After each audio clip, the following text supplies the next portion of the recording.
Feeling like everything is closing in on you, helpless, hopeless, and feeling like you just cannot get through another day? Everyone goes through such a phase at some point of time in life.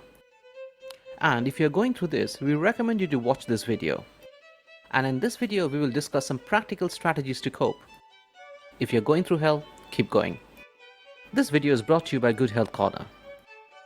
At Good Health Corner, we bring research health information in a simplified manner that is easy to understand.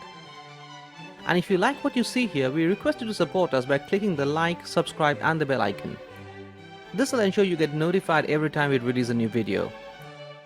Disclaimer: the health statements made in this video and the site are not intended to diagnose, treat, cure or prevent any disease. They're solely for information purposes. Always consult your doctor before implementing any treatment protocol. Now coming back to the topic. Ups and downs are part of life, and we all go through situations in our lives where our coping mechanisms are put to test. It could be dealing with illness in the family or loss of a loved one, feeling lonely, a toxic work environment, job loss, financial crisis. Everyone faces them at some point of time or the other. And such situations create stress and anxiety and a feeling of being living in hell.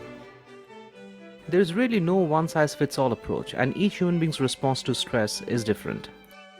First, accept that you're feeling overwhelmed. To deal with how you're feeling, the first step is to accept that you're feeling overwhelmed and anxious. And this is because it is only when you accept how you feel can you do something about it. And it really is okay. No one is a Superman or a Superwoman who feels on the top of the world all the time. And it really is normal to feel like you can't cope at times. Being mindful about your own feelings is the first step towards doing something to help yourself.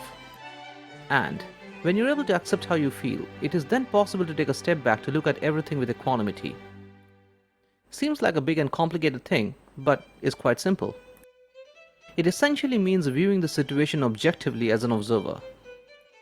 For example, I'm feeling terrible today, but that's okay. I'll do my best to cope, and tomorrow I will feel better.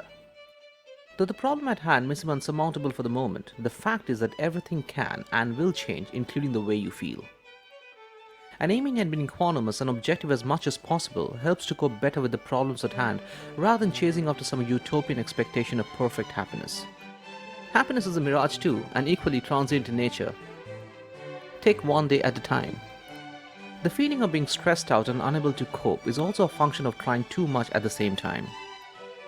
Thinking of your problem as this huge burden you need to carry forever is enough to make anyone feel low. Instead, try taking one day at a time. Break it down into smaller, more achievable goals. Focus on the immediate tasks at hand and try not to worry about things you can't control. The fact is that tomorrow is always uncertain for everyone in some measure, and worrying about it today will not necessarily change it. And that's what living in the present is all about. Prioritize. When you're already overwhelmed and struggling to cope, trying to do it all at one time will only make things worse. And at such times, it is necessary to prioritize the most important tasks to focus your time and energy on. Writing down your priorities will help you to stay focused, plan better, and feel less stressed. Exercise. When you're feeling down and out, it is really hard to motivate yourself to exercise, and I understand the feeling. But during tough times, it is important to take care of your health, though it is normal not to feel like it at all. And exercise has a great feel-good benefit as it releases hormones called the endorphins, which are the feel-good hormones in the body. And hence exercise is great at battling depression, mood swings, and generally making you feel happier. Exercise doesn't need to be boring, monotonous, or intensive. Choose any activity you like. It could be walking, cycling, swimming, Zumba, yoga, or anything you enjoy. Don't give up on self-care. During difficult times, it is easy to simply give up on yourself. And dressing up well or taking care of yourself may seem completely unnecessary during such times, but it is actually the reverse. How you dress impacts not only how others perceive you, but also how you feel about yourself and can do wonders to your self-confidence. Eat healthy. The mind-body connection is undeniable, and what you eat impacts how you feel and vice versa. And it is normal to have sugar cravings and binge eating when you're low. The brain craves sugar, as it is the main energy source for the brain. And the dopamine in the brain causes you to crave more and more of it, as it is recorded as a pleasurable experience. If sugar is not available, this causes withdrawal symptoms like anxiety and depression. Binge eating can make anxiety and depression a lot worse. Excessive sugar consumption feeds the bad bacteria in the gut, where 90% of serotonin is produced. Serotonin is a neurotransmitter responsible for the feeling of happiness and well-being. And an imbalance of serotonin results in feelings of depression and anxiety. Excess sugar also reduces the production of BDNF, or brain-derived neurotrophic factor. BDNF is a protein produced by the nerve cells and is needed by our brains to learn and create new memories.